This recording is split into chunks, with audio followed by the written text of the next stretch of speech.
The Grand Nexus hung in the darkness of space like a jewel made of metal and light. It was the largest station ever built in the known galaxy. Thousands of ships came and went from its docking bays every hour. Inside its massive halls, representatives from 300 different alien species conducted the business of governing half the galaxy. The Galactic Concordat had ruled for 10,000 years, and its council believed nothing could challenge their power. Today, the council chamber was more crowded than usual. Every seat was filled. The circular room stretched 200 meters across, with balconies rising in tiers around the central speaking floor. Holographic displays floated everywhere, showing data, star maps, and the faces of representatives who attended remotely. The air hummed with 100 different languages being translated in real time. Council Speaker Verath stood at the center of it all. He was Vetharai, a species that looked like walking crystals that caught and refracted light. His body shimmered with colors that showed his emotions to those who knew how to read them. Right now, those colors showed confidence and superiority.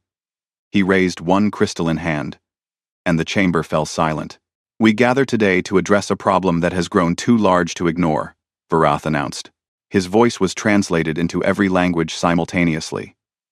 "The species called humans have refused our authority for the last time." A wave of agreement swept through the chamber. Clicks, chirps, growls, and sounds that human ears could never process filled the air. The representatives were angry. Humanity had insulted them. Admiral Thexkor of the Corvan Empire stood from his seat. The Corvans were a warrior race. They looked like huge reptiles that walked upright, covered in thick scales and natural armor plating. Thexkor was old, his scales darker than most, marked with scars from 100 battles. He had commanded fleets that conquered 20 star systems. Everyone respected his military knowledge. "The humans are children playing with weapons they barely understand," Thexkor said, his voice a deep rumble. "They have existed in space for less than 200 years. My family has served the Empire for longer than their entire civilization. Yet they dare to ignore our territorial boundaries. They dare to refuse tribute. They dare to speak to us as equals." More sounds of agreement echoed through the chamber. A representative from the eldest minds, beings of pure energy that existed in containment suits, spoke next. Their voice sounded like wind chimes in a storm. "We have observed humanity carefully," the eldest mind said. "They are aggressive, territorial. They expand without asking permission. They have colonized 47 worlds in their local space, and they show no signs of stopping. If we do not act now, Tom, they will continue to spread like a disease." Ambassador Chen sat in the human delegation box, a small area set aside for minor species. She was a woman in her 60s, with gray hair pulled back in a simple style. She wore the dark blue uniform of Earth's diplomatic corps. Her face showed no emotion as she listened to the aliens discuss her species like they were insects to be stepped on. Next to her sat two younger diplomats, both looking nervous. One of them, a man named James, leaned close to whisper, "Ambassador, should we say something? They are talking about military action." Chen shook her head slightly. "Let them talk. Let them show us exactly what they think of us." On the speaking floor, Verath activated a holographic display. It showed the Sol system, humanity's home. Earth appeared as a small blue dot, surrounded by orbital stations, defense platforms, and industrial facilities. It looked impressive by human standards. To the Galactic Council, it looked primitive. "As you can see, human military capability is limited," Verath explained.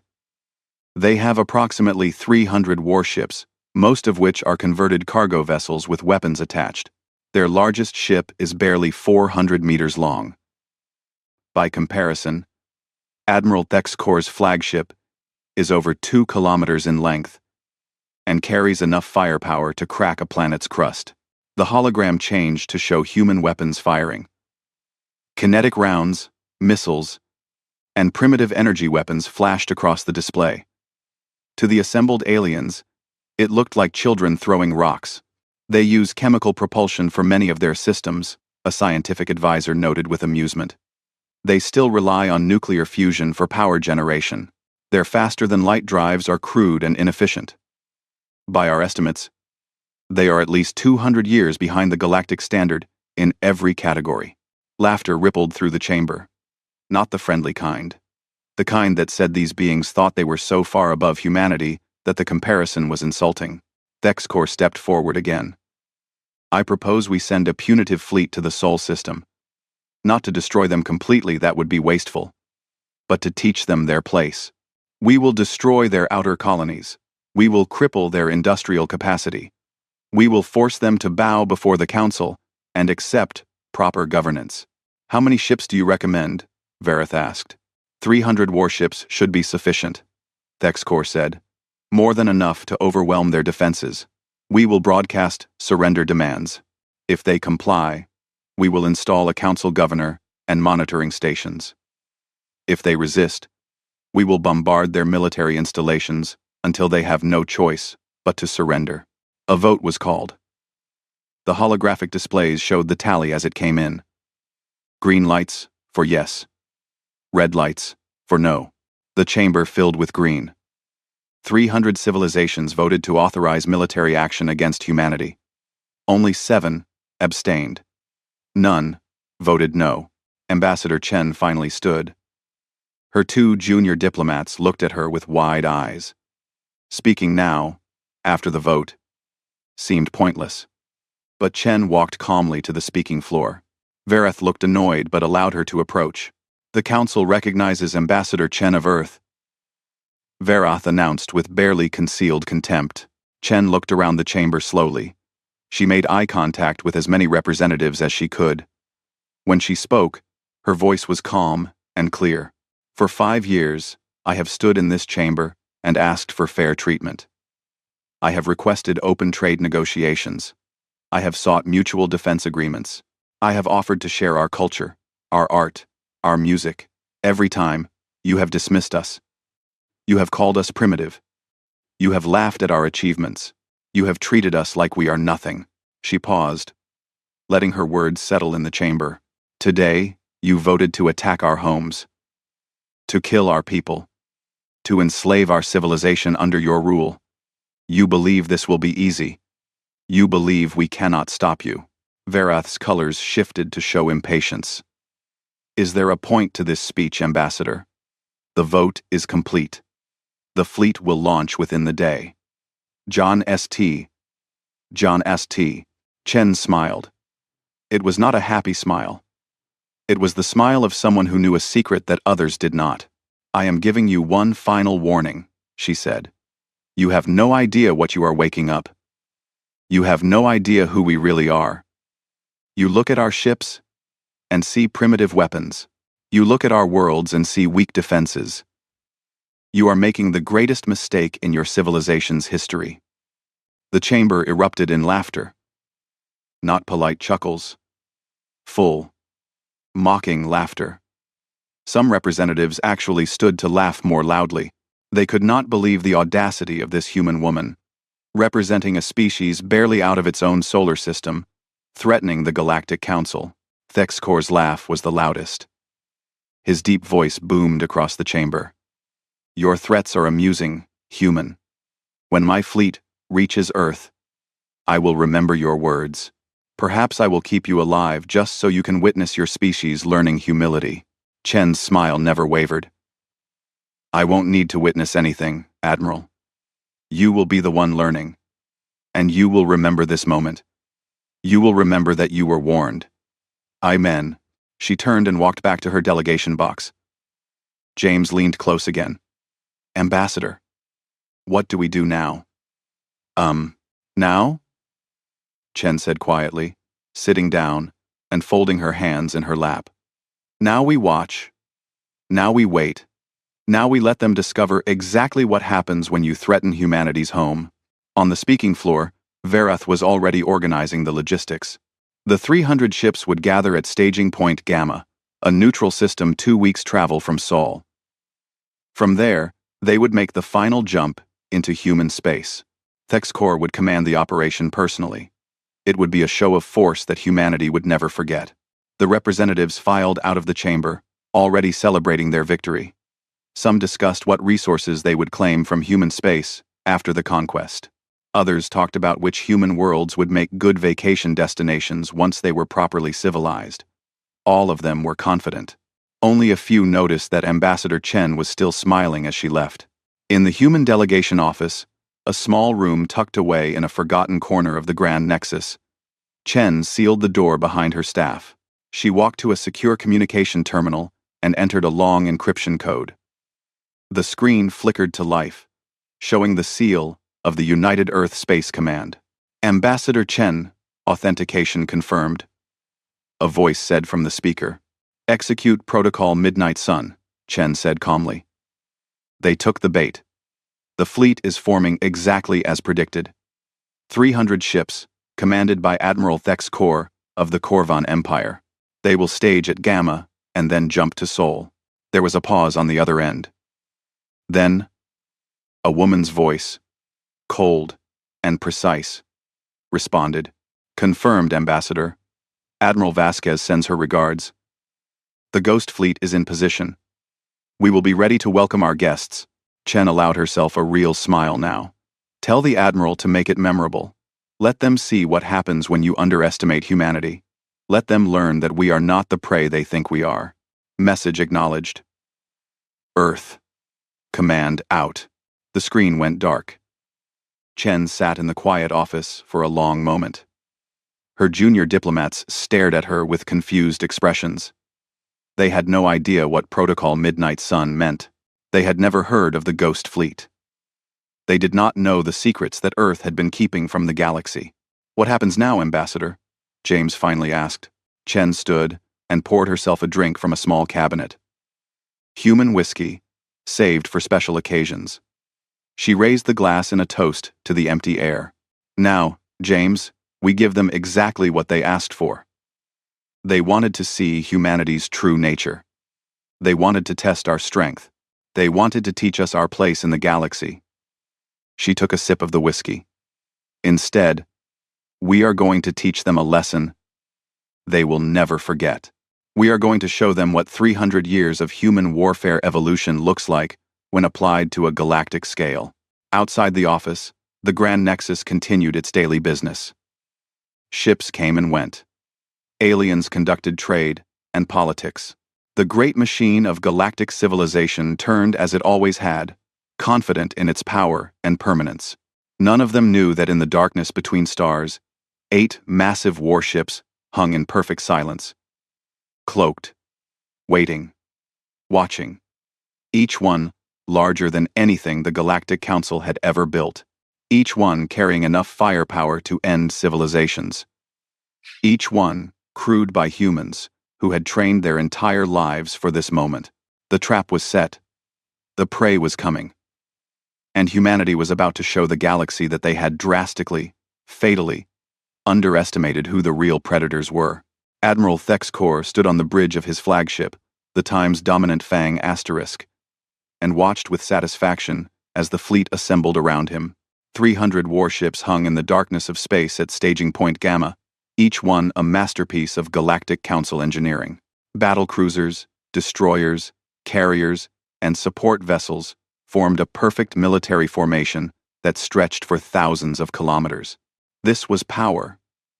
This was strength. This was what 10,000 years of galactic civilization could produce when it chose to enforce its will. Status report, Thex Kor commanded. His tactical officer, a younger Korvan named Zex Thar, consulted his displays. All ships report ready for jump, Admiral. Weapons charged. Shields at full strength. The fleet is formed and awaiting your command. Thex Kor nodded. He had spent 3 days gathering this force, pulling ships from various council member fleets. The Korvans provided the heavy battle cruisers. The Vitharii contributed fast attack ships with advanced energy weapons. The Rexian Collective sent carriers full of fighter craft. Even some of the minor species had sent ships, eager to participate in what everyone believed would be an easy victory. Send the final jump calculations to all vessels. Thexkor ordered. We will emerge at the edge of the Sol system, exactly as planned. Humans will see us coming. They will have time to panic, time to realize resistance is futile. Only then will we broadcast surrender terms. Around the bridge, his crew worked efficiently. They had done this many times before. The Corvan Empire had conquered worlds for centuries before joining the Galactic Council. This was routine, but something nagged at Thexkor's mind. A small voice that whispered doubt.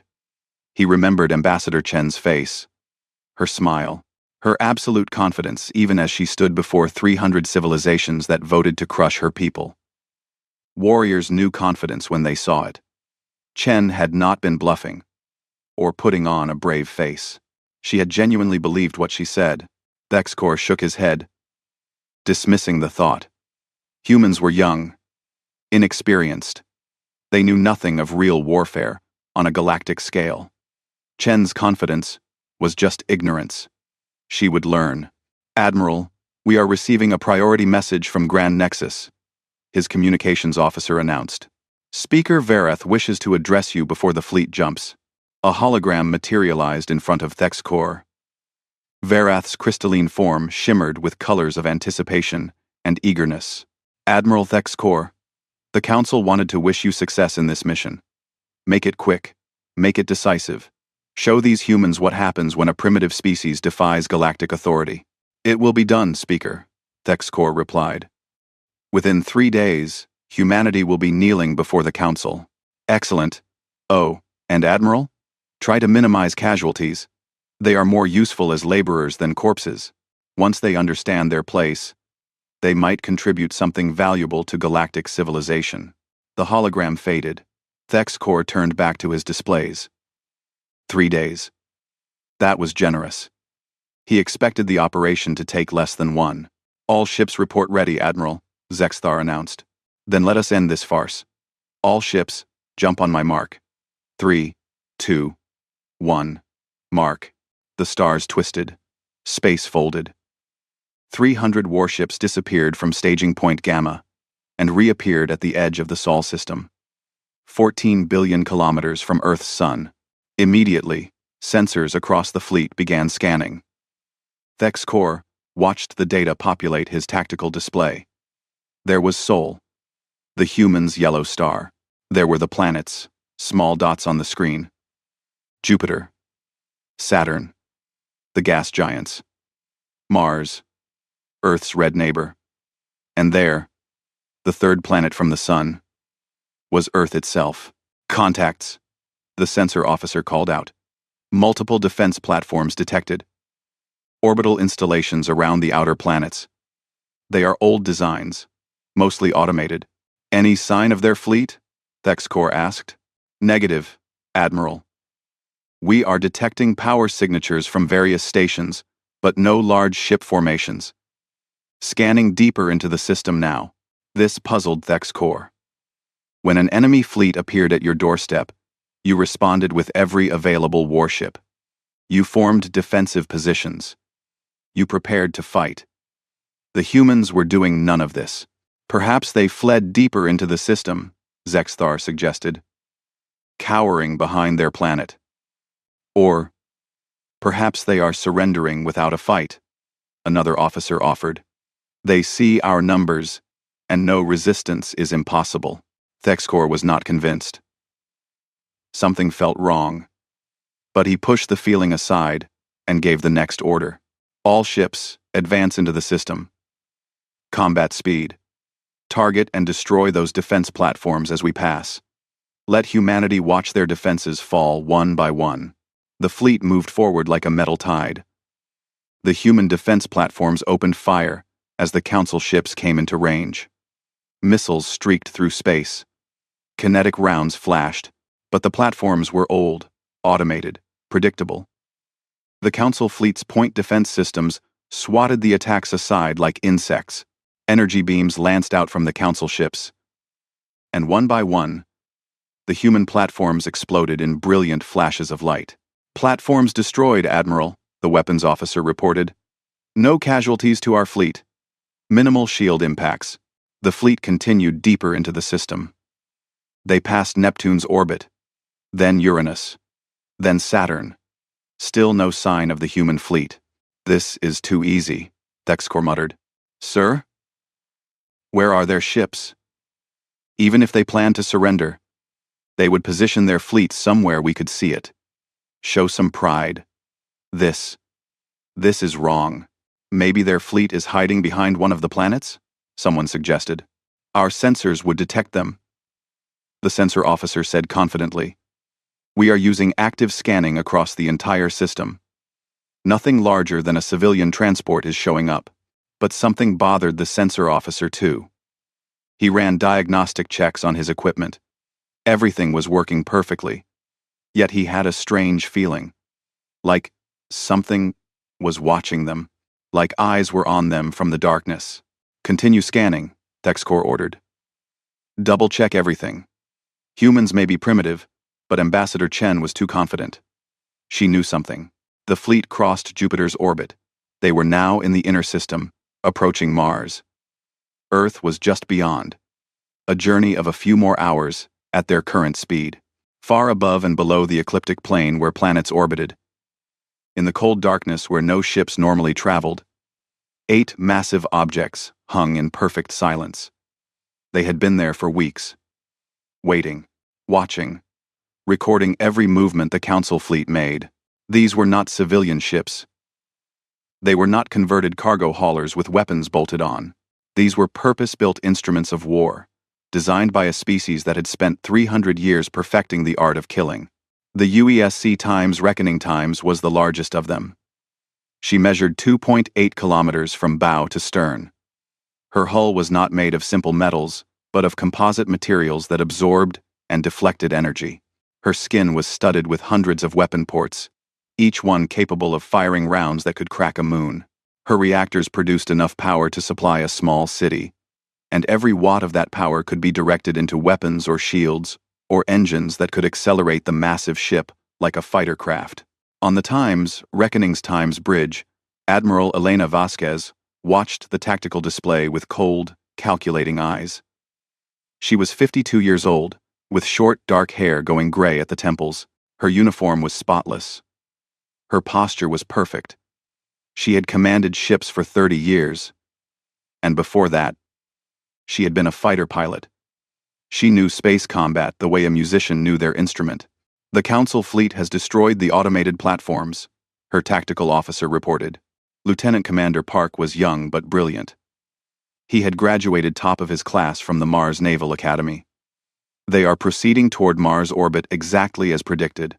"Of course they are," Vasquez said quietly. "They think this is already won. They see easy targets and assume that is all we have." Around her, the Times Reckoning's Times Bridge crew worked in focused silence. These were professionals. Every one of them had trained for years for this moment. They knew the Council fleet outweighed them 300 to 8. They did not care.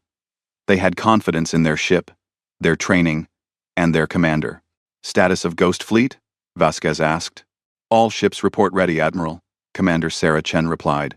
She was the Admiral's executive officer, no relation to Ambassador Chen but just as competent. "Cloak fields holding at 100%. The Council fleet still shows no sign of detecting us. Every team." "Good. How long until they reach the engagement zone?" 2 hours, 17 minutes at current speed, Admiral." Vasquez nodded. She had planned this operation down to the second.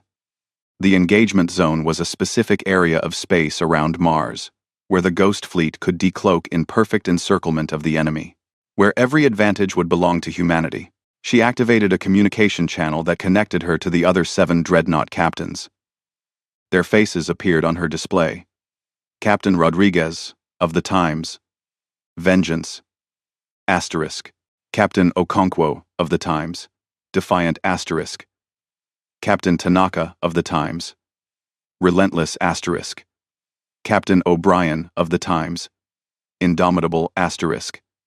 Captain Zhao, of the Times. Sovereign asterisk. Captain Al-Rahman of the Times. Unconquered asterisk. Captain De Leon of the Times. Retribution asterisk.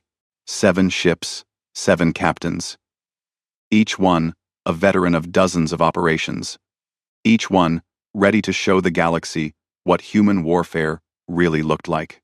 This is Admiral Vasquez. Final status check. 1 by 1, the captains reported. All systems green. All weapons ready. All crews at battle stations. Good, Vasquez said. You all know the plan. When I give the decloak order, you will have 0.3 seconds to acquire targets and fire. The Council fleet will be in disarray. They will panic. Use that panic. Hit them hard. Hit them fast. Show them no mercy until they surrender. And if they don't surrender, Admiral? Captain Rodriguez asked. Vasquez's expression hardened.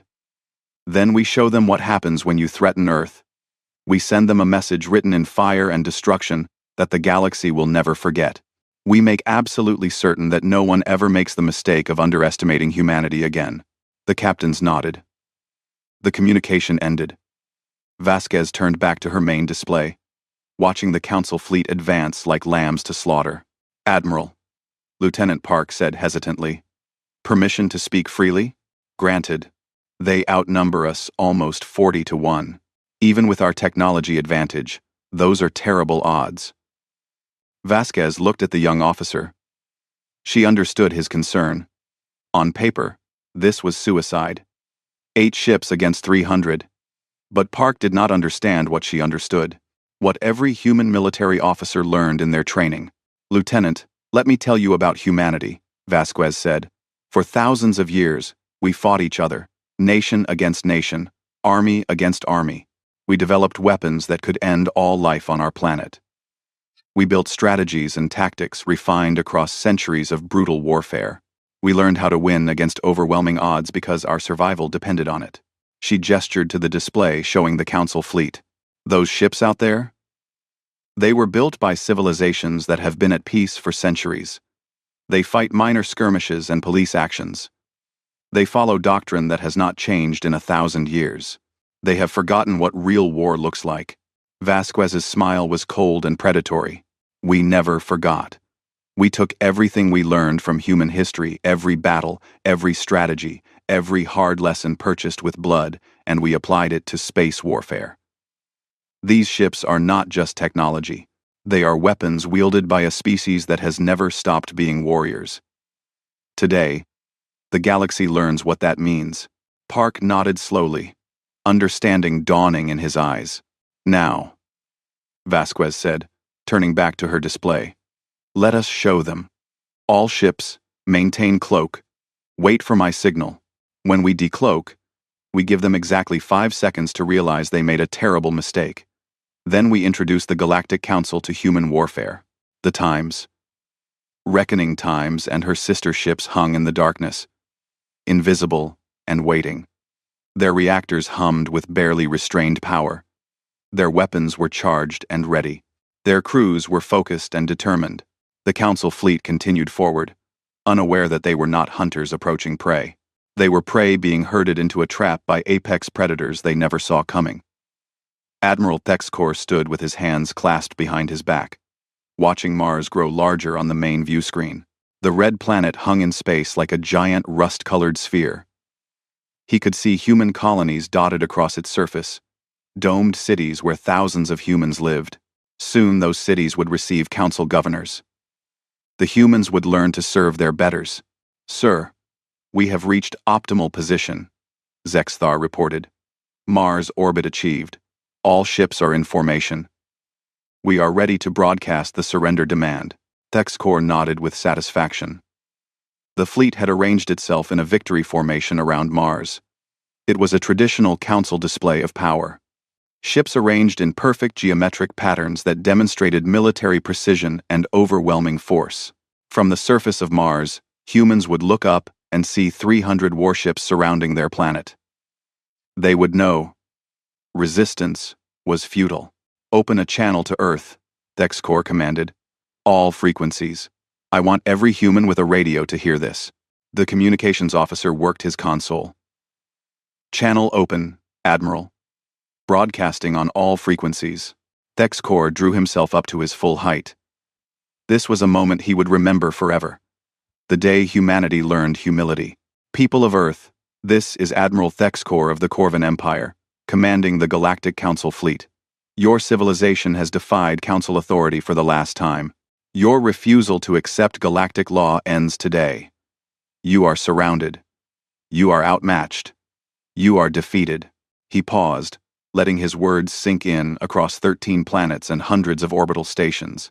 I am authorized to offer terms of surrender.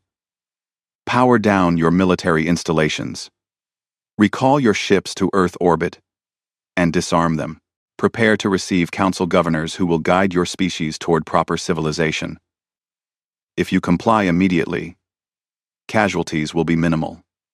If you resist, every alarm on the Time's dominant Fang Times screamed at once. Thexkor's head snapped to his sensor display. His tactical officer was staring at his screen with wide eyes, full of shock and disbelief. Contacts! The sensor officer shouted. Multiple massive contacts. They are appearing all around us. What? Where?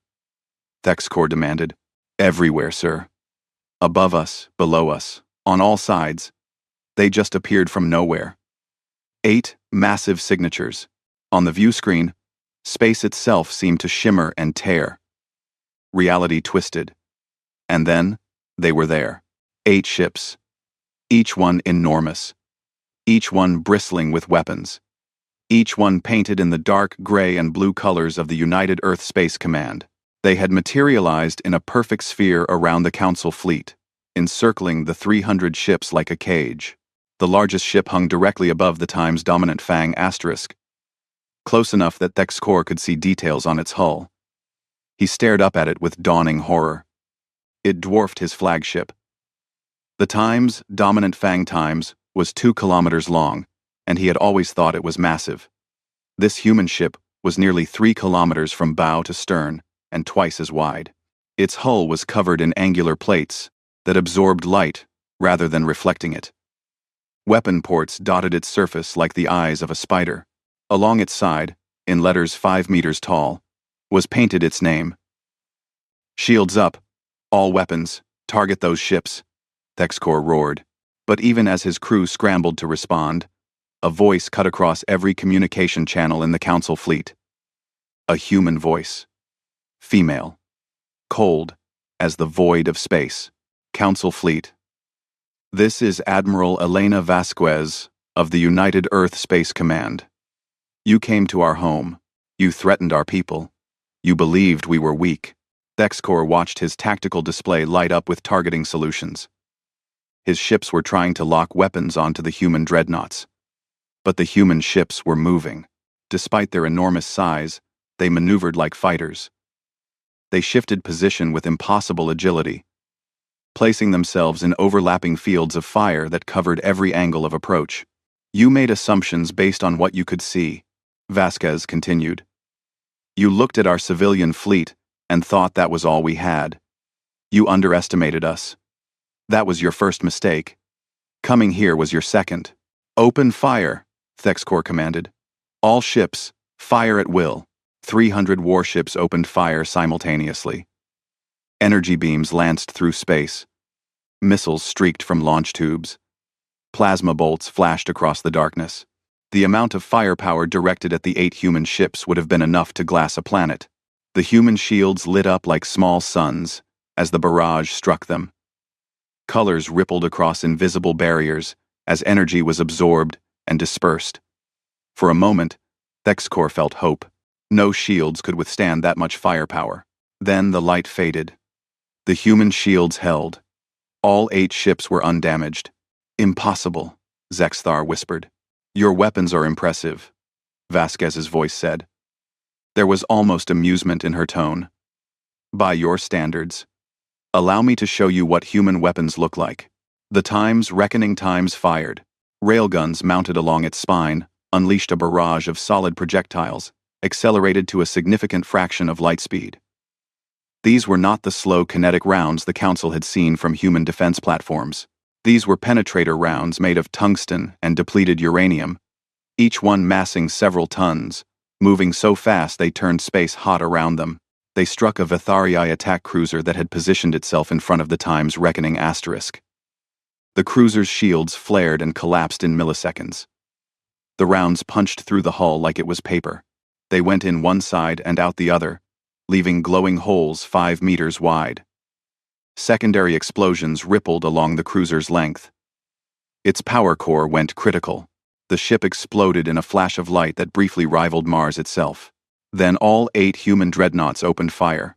The Ghost Fleet had been designed for one purpose: to win battles against numerically superior forces through overwhelming firepower and technological superiority. Every lesson humanity had learned from centuries of warfare had been poured into these ships. The Times Vengeance Times fired its plasma lance weapons.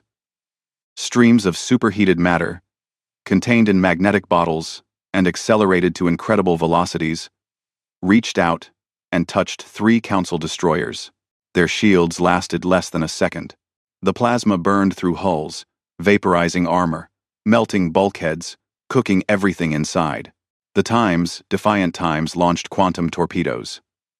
These were weapons that used principles of quantum mechanics that the Council did not fully understand. When they struck, they did not just explode. They caused localized disruptions in the strong nuclear force that held matter together. A Rexian carrier took a direct hit. Half the ship simply ceased to exist at the atomic level, converting to energy in a blast that consumed the other half. The Times, Relentless Times, brought its heavy ion cannons to bear. Streams of charged particles, invisible to the naked eye, reached across space at near light speed. They did not care about shields or armor. They penetrated everything and induced catastrophic electrical failures in ship systems. 4 Council vessels went dark as every electrical system aboard them fried simultaneously. The battle that the Galactic Council expected to be a simple police action had turned into a slaughter. Evasive maneuvers. Thexcor shouted. Scatter the fleet! Don't cluster together! But scattering was exactly what the humans wanted. The Ghost Fleet had positioned themselves to create overlapping kill zones. No matter where the Council ships fled, they entered the firing arc of at least 2 human dreadnoughts. The Times Unconquered Times demonstrated why it had earned that name. It took fire from 20 Council ships simultaneously. Its shields flickered, but held. Then, it returned fire with weapons called mass drivers. These launched projectiles not much larger than a human fist, but they launched them by the thousands, creating clouds of hypersonic shrapnel that shredded anything in their path. 6 ships that had been firing on the Times Unconquered Times were torn apart in seconds. Thexcor watched his tactical display with horror. In less than 5 minutes, he had lost over 40 ships. 40 ships.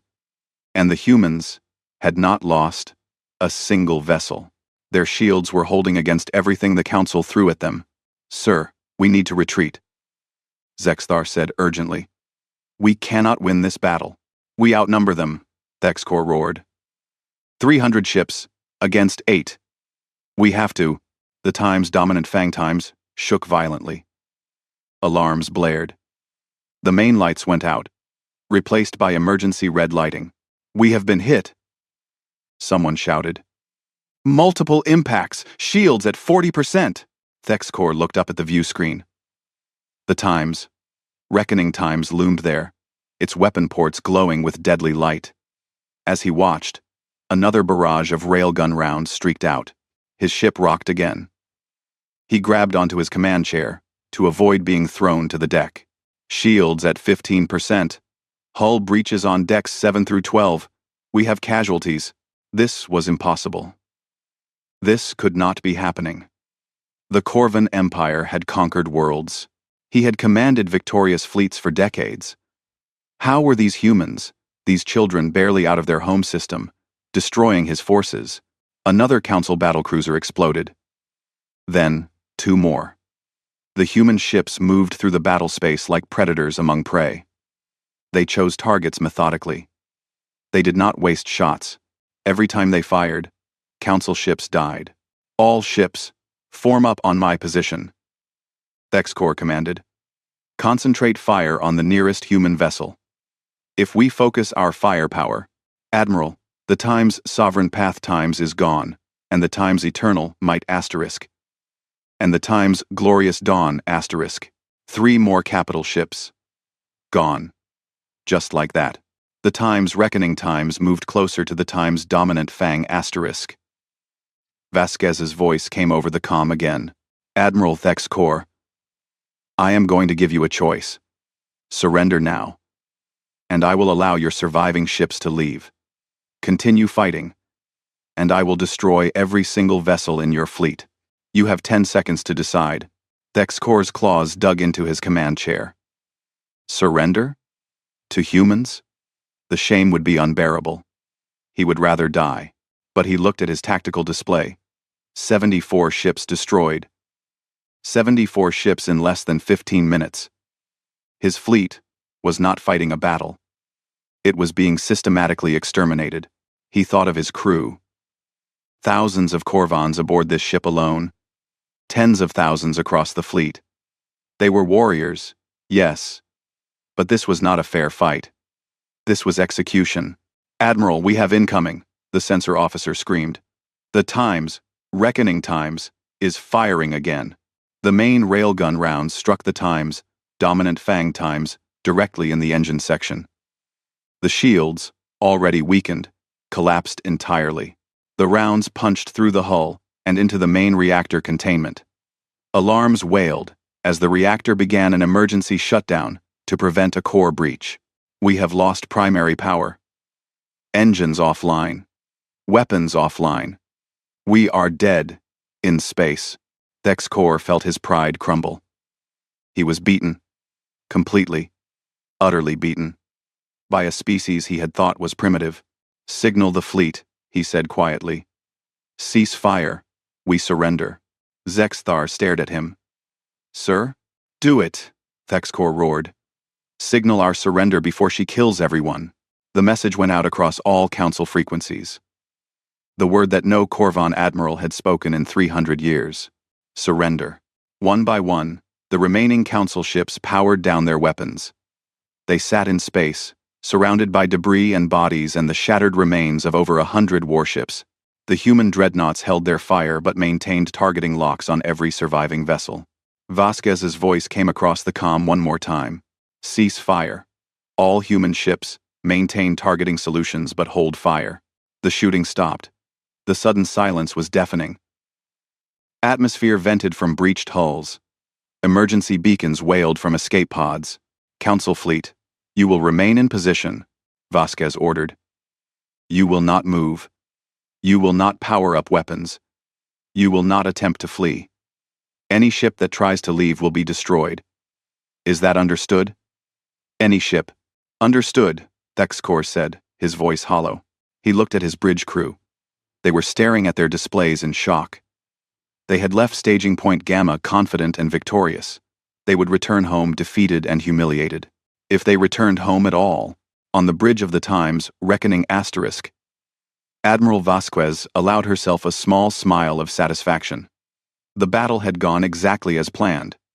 The council fleet had reacted predictably. The humans had demonstrated overwhelming superiority. Damage report, she ordered. Asterisk Vengeance Times reports minor shield damage, already regenerating. All other ships report no significant damage. We are at 95% combat effectiveness across the fleet, Admiral. Vasquez nodded. 8 ships had faced 300. They had destroyed or disabled 112 enemy vessels. The remaining ships had surrendered. And the Ghost Fleet had barely been scratched. Send a message to Earth Command. Vasquez said. Inform them that the Council fleet has been neutralized. Sol system is secure. Message sent, Admiral. Vasquez looked at the view screen. At the broken Council fleet drifting in space. This was just the beginning. Now came the hard part. Now humanity had to show the galaxy that this was not luck or surprise. This was what happened when you threatened human worlds. Prepare to receive prisoners, she ordered. And someone bring me Admiral Thex Corps. I think it is time he learned exactly what the humans he tried to conquer are really capable of. The shuttle carrying Admiral Thex Corps approached the UESC Times, reckoning times with 2 human fighter escorts flanking it on both sides. Through the viewport, Texcor could see the massive dreadnought growing larger. Up close, it was even more intimidating than it had been during the battle. Every surface was functional and purposeful. No decorative elements. No wasted space. This was a machine, built for war, by a species that understood war. The shuttle entered a hangar bay that could have fit the Time's dominant Fang Times inside it with room to spare. As they landed, Texcor saw rows of human fighters, dropships, and small attack craft. There were hundreds of them. An entire air force contained within this one ship. "Admiral, we have landed," the pilot said quietly. Texcor stood on shaking legs. He was not afraid of death. Korvans were warriors. But he was afraid of shame. He had led 300 ships against 8. And been destroyed. The story would be told for generations. His name would be synonymous with failure. The shuttle door opened. A squad of human marines stood outside in full combat armor. The armor made them look bigger than they were, but Texcor could see through the helmet visors. Young faces. Determined eyes. These were not the primitive warriors the Council had expected. "Admiral Texcor," the squad leader said. "Please come with us. Admiral Vasquez is waiting." They walked through corridors that seemed to stretch forever. Texcor noticed everything. The walls were lined with conduits and access panels. But everything was organized and efficient. Crew members passed them without a second glance. Some were humans. Others were different species that Texcor recognized. He saw a Zenthari engineer, a species that usually worked for the Council. He saw a Hickson technician.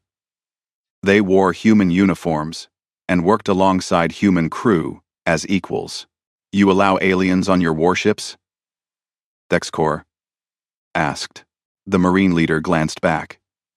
"Anyone who wants to serve humanity is welcome. We judge people by their actions, not their species. Some of our best officers are not human." This surprised Texcor. The Council kept species separated in their fleets. Each race commanded their own ships. The idea of mixed crews was unusual, but as he watched the crew work, he saw efficiency that matched or exceeded anything in the Council fleet. They reached a large door marked Admiral's Conference Room. The door slid open, and Texcor was led inside. The room was dominated by a large table with chairs around it. Holographic displays floated in the air, showing tactical readouts, ship positions, and casualty reports. At the head of the table sat Admiral Elena Vasquez. She was smaller than Texcor expected. Humans were not large creatures compared to Korvans, but the way she looked at him made him feel like he was facing something far more dangerous than physical size could measure. "Admiral Texcor," Vasquez said, gesturing to a chair. "Please sit." Texcor sat awkwardly. The human chair was not designed for his body shape. Vasquez watched him with eyes that missed nothing. "Do you know why I asked you here?" Vasquez asked. "To gloat over your victory?" Texcor said bitterly. "No," Vasquez said calmly. "To show you something. To make you understand something. Then, you are going to take that understanding back to the Galactic Council." She activated a holographic display. It showed the battle they had just fought, but from a different perspective. Sensor recordings from the human ships. Texcor watched himself issue orders. He watched his fleet move into position around Mars. He watched them fall into the trap so perfectly that it seemed choreographed.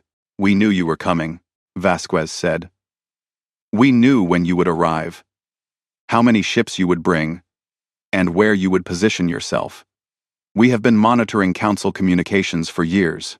Your encryption is adequate against other Council species.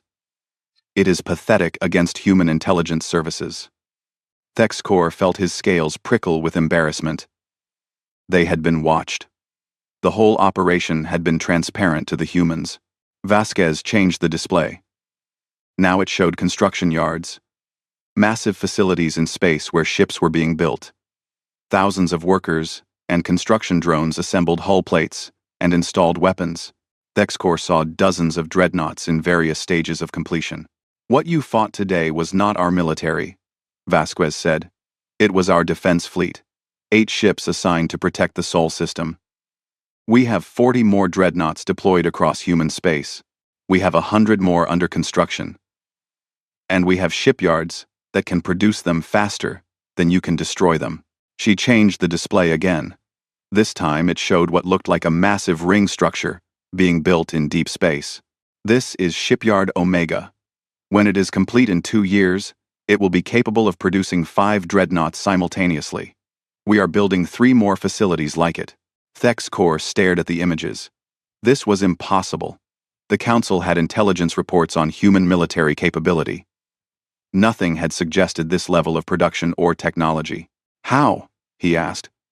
"How did you hide all of this?" Vasquez smiled coldly. "Because we wanted to. Because while your council was busy being arrogant, we were busy preparing. We knew the galaxy would not accept us as equals. So we decided not to ask for acceptance. We decided to take it." She stood and walked to a large viewport that looked out into space. The debris field from the battle was still visible. A graveyard of council ships. "You want to know what humans are, Admiral? We are survivors.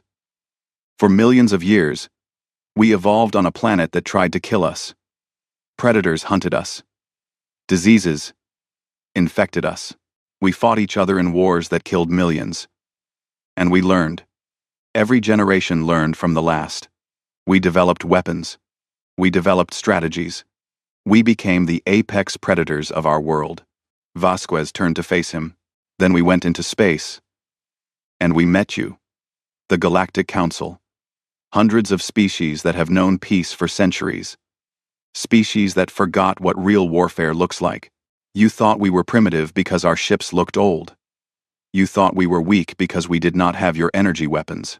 You made the fatal mistake of judging us by your standards, instead of understanding us on our terms." She activated another display. This one showed Earth itself. The blue planet, hanging in space. Every human child studies military history. We teach them about ancient battles, about tactics and strategies developed thousands of years ago. We teach them about the mistakes civilizations made when they became complacent. We teach them that the price of peace is constant vigilance and overwhelming force. The display changed to show human military academies. Young officers training in simulators. Ground forces practicing combat. Pilots flying fighters through complicated maneuvers. While your species was at peace, we were training. While your fleets were doing police actions against pirates, we were developing weapons designed to fight wars against peer competitors. We took everything we learned from human history and applied it to space warfare. The result is what you saw today." Thexcor felt something cold settle in his gut.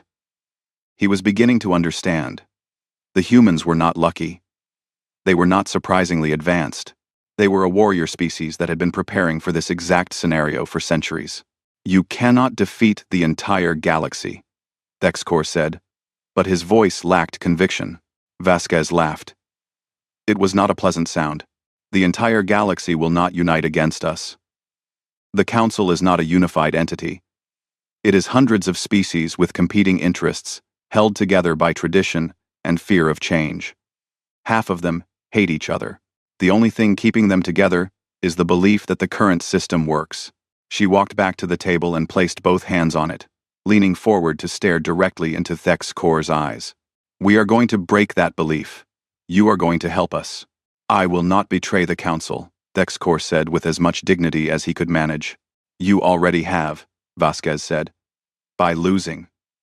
By coming here with 300 ships and limping home with fewer than 200. By demonstrating to every species in the galaxy that the Council is not invincible. That humans can defeat you." She straightened and crossed her arms. "Here is what is going to happen. You are going to return to the Council. You are going to tell them exactly what happened here. You are going to show them recordings of this battle. You are going to explain in detail how 8 human ships destroyed over 100 Council vessels. And then, you are going to deliver our message." "What message?" Thexcor asked. Vasquez activated one final holographic display. It showed a star map with hundreds of systems marked in human blue. Humanity claims sovereignty over these systems. Any council vessel that enters them without permission will be destroyed. Any council facility within 50 light-years of human space will be dismantled. Any species that wishes to trade with us will do so on equal terms, not as our masters. The map expanded, showing more systems. These systems contain minor species currently under council control. We are offering them protection under the Terran Accord. If they choose to accept, they will become our allies and partners. Any council attack on them will be considered an attack on humanity. Thexcor looked at the map with growing horror. Humanity was not just defending themselves, they were building an empire. They were directly challenging council authority over dozens of systems. The council will never accept this, he said. Then the council will be destroyed, Vasquez replied simply. We have identified every major military installation, every shipyard, and every council homeworld. If you choose war, we will strike all of them simultaneously. Your capitals will burn. Your fleets will be scattered. Your civilization will collapse. She leaned close again. Or you can choose peace. You can accept humanity as an equal power. You can negotiate treaties that respect our sovereignty. You can adapt to the new reality that the galaxy has a new apex predator. Thexcor felt his world crumbling. Everything he had believed about the Galactic Order was wrong. The Council was not supreme. Humanity was not weak. The future was not what he had imagined. Why are you telling me all this? He asked quietly. Why show me your strength?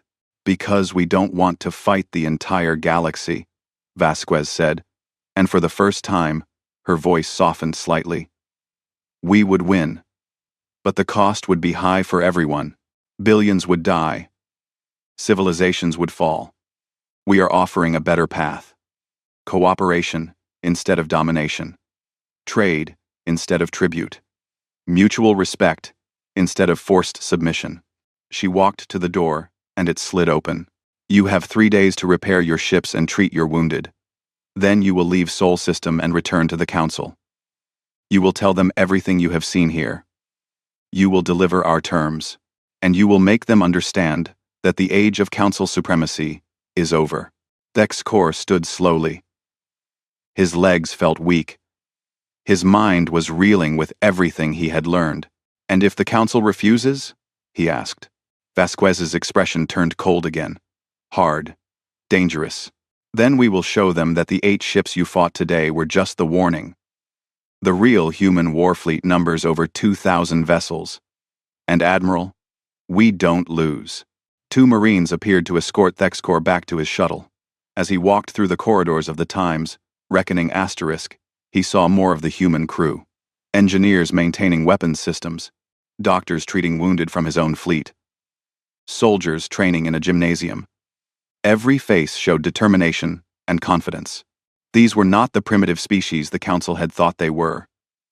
These were warriors who had never stopped being warriors. A civilization that had prepared for this moment, across centuries. Back in his shuttle, flying back to the Times' dominant Fang asterisk, Thexcor stared out the viewport at the human dreadnoughts. They hung in space like patient predators, waiting, watching, ready. He thought about Ambassador Chen's warning. You have no idea what you are waking up. She had been right. They had awakened something the galaxy was not prepared for. They had underestimated humanity. And now everyone would pay the price for that mistake. As his shuttle approached the Times' dominant Fang asterisk, Thexcor made a decision. He would deliver Vasquez's message. He would tell the Council everything. He would show them the recordings. And he would recommend they accept human terms. Because the alternative was extinction. And for the first time in his long military career, Admiral Thexcor of the Corvan Empire was truly afraid. 6 months had passed since the Battle of Mars. 6 months that changed the galaxy forever. The Grand Nexus was in chaos. The Council chamber that had once been a symbol of unified galactic authority now looked more like a war room, where frightened species argued about survival. The holographic displays no longer showed tribute schedules and trade routes. They showed military deployments, defensive positions, and worst-case scenarios. Council Speaker Vareth stood at the center of the chamber, his crystalline body flickering with colors that showed stress and fear. Around him, representatives shouted over each other. Some demanded war, some begged for peace, some had already withdrawn their species from council authority entirely. "Order!" Vareth called out, his voice amplified across the chamber. "We must have order." The shouting slowly died down. Vareth looked around at faces from 300 species. Fear showed on all of them, in different ways. The Vethari's colors were muted and dark. The Korvans stood with tense postures. Even the ancient eldest minds seemed disturbed, their energy patterns fluctuating irregularly. "We have all seen the recordings," Vareth said. "We have all heard Admiral Thexkor's report. We know what happened at Sol. The question now is, what do we do about it?" Grand Admiral Kexthor of the Korvan Empire stood. He was the supreme military commander of all council forces, and his reputation had been built over a century of successful campaigns. But today, he looked old and tired. "I have analyzed the battle data extensively," Kexthor said. "I have consulted with our best tactical minds. The conclusion is unavoidable. If we engage humanity in direct military conflict, we will lose." Angry sounds erupted across the chamber. A Vethari war leader stood, his body blazing with red colors of fury. "Unacceptable. We outnumber them thousands to one. How can 8 ships defeat us?" "Because those 8 ships represent a level of military sophistication we do not possess," Kexthor replied bluntly. "Human weapons are more advanced. Human shields are stronger. Human tactics are superior. They have been studying warfare for their entire existence, while we have been at peace. The technological gap is enormous."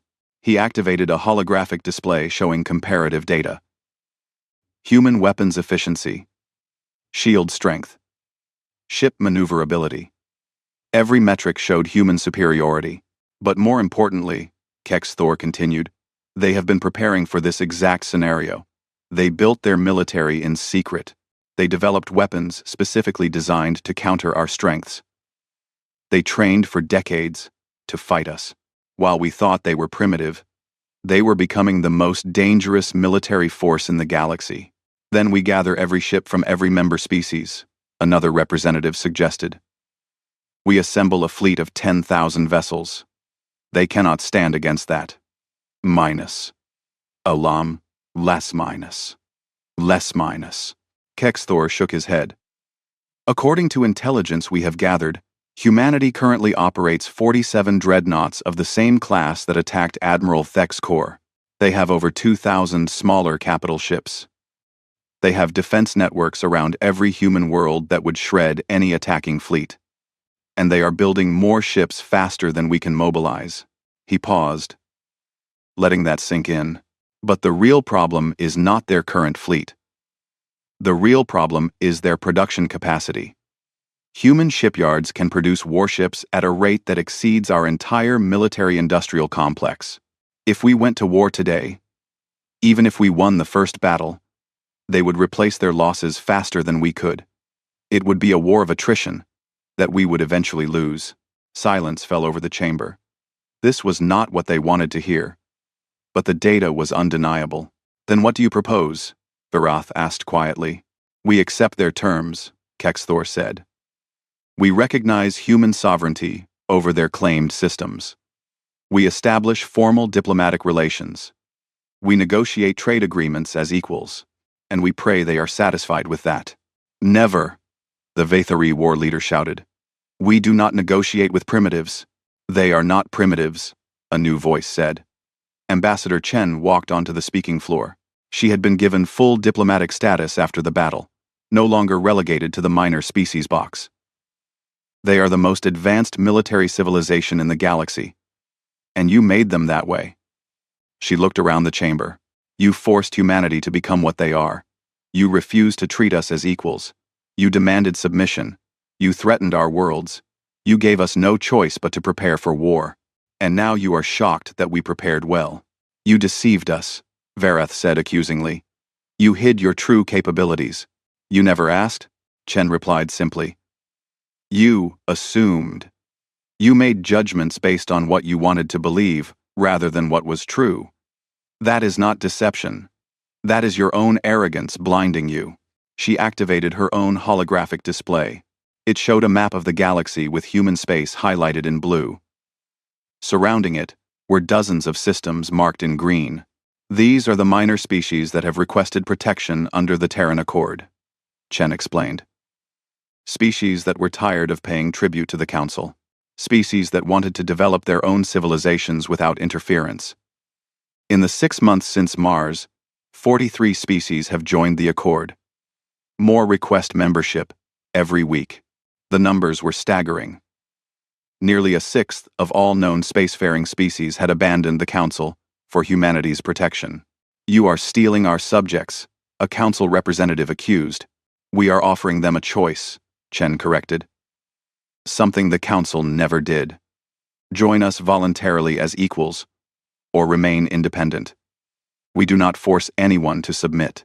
That is the difference between the Terran Accord and the Galactic Council. She changed the display to show human diplomatic outreach, trade agreements, technology sharing, cultural exchanges, all conducted between equals. Humanity does not want to rule the galaxy, Chen said. We want to be part of it. As peers, as partners, we offer protection to those who need it. We offer trade to those who want it. We offer friendship to those who seek it. What we will not accept is domination. Vareth's colors shifted through complex patterns. Chen could not read all of them, but she recognized conflict and indecision. The Council cannot simply abandon its authority, Vareth said. 10,000 years of tradition cannot be cast aside. Then adapt your traditions, Chen replied. The galaxy has changed. Humanity has changed it. You can either change with it or be left behind. The debate continued for hours. Representatives argued. Some called for war despite the evidence that it would fail. Some called for isolation, withdrawing from contact with humanity entirely. Some, slowly, began to accept that the old order was dead. While the Council argued, events in the galaxy moved forward without them. The Corvan Empire, humiliated by their defeat, attempted a revenge attack on a human colony world called Nova Terra. They sent 25 warships, including 3 of their most modern battlecruisers. It was meant to be a surgical strike. Hit the colony, destroy infrastructure, and retreat before human forces could respond. They did not know that the UESC times Defiant Times was conducting patrol operations in a nearby system. Captain Okonkwo received the distress call from Nova Terra and immediately altered course.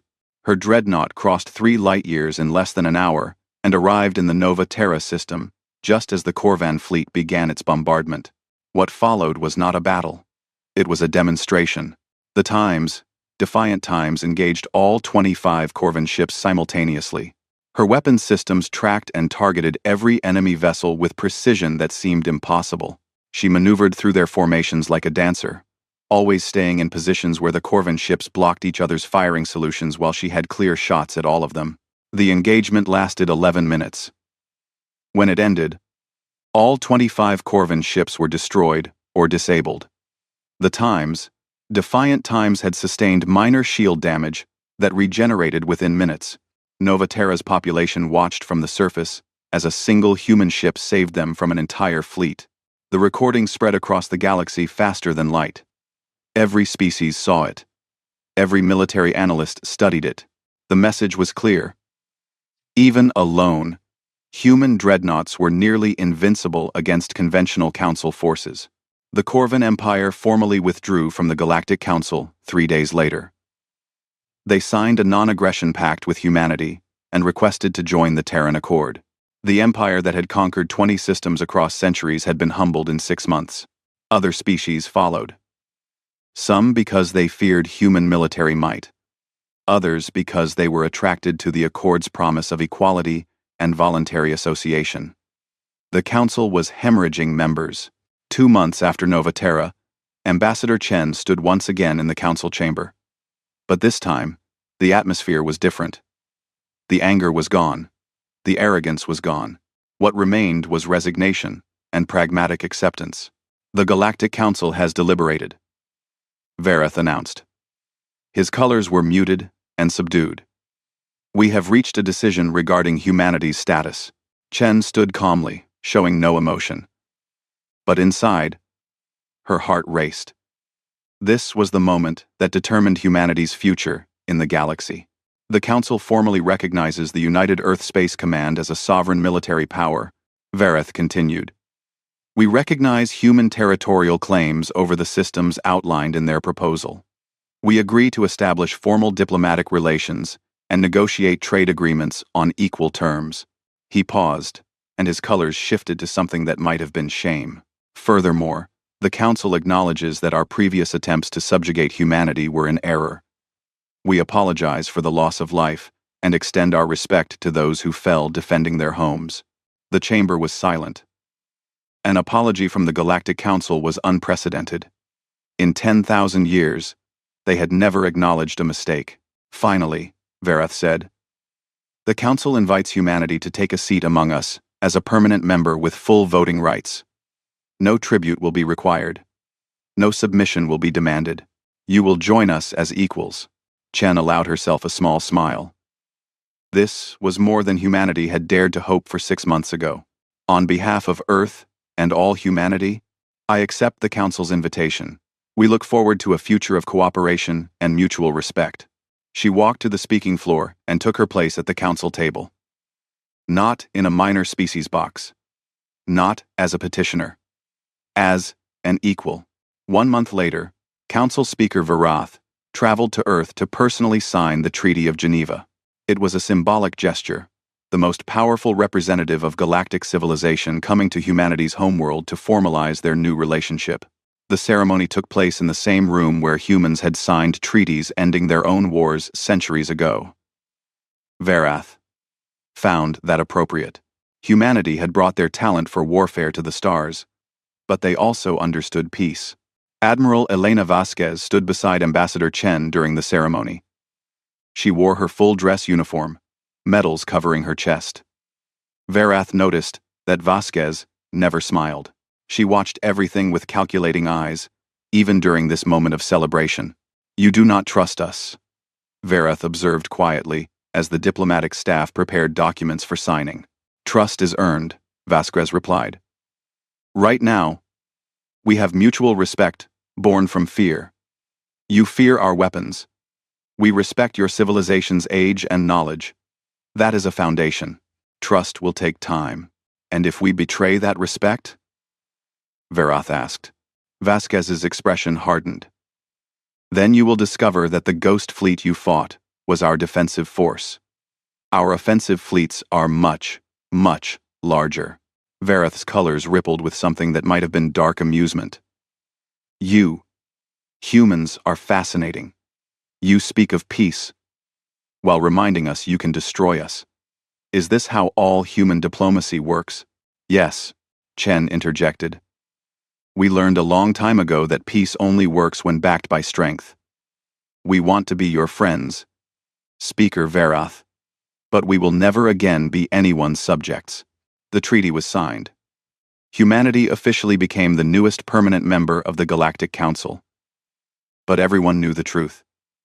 The Council was no longer the supreme authority it once was. Humanity had shattered that illusion. In the months that followed, the Terran Accord grew stronger. Dozens of species joined. New trade routes opened. Technology was shared. Culture was exchanged. The galaxy that had been static for millennia began to change and grow. But humanity never stopped building ships.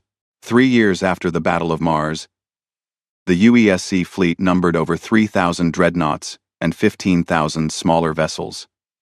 Shipyard Omega was complete and producing 5 capital ships every month. 3 more facilities like it were under construction. Admiral Vasquez stood on the bridge of the Time's reckoning asterisk, watching new ships roll out of construction docks. Her hair was fully gray now.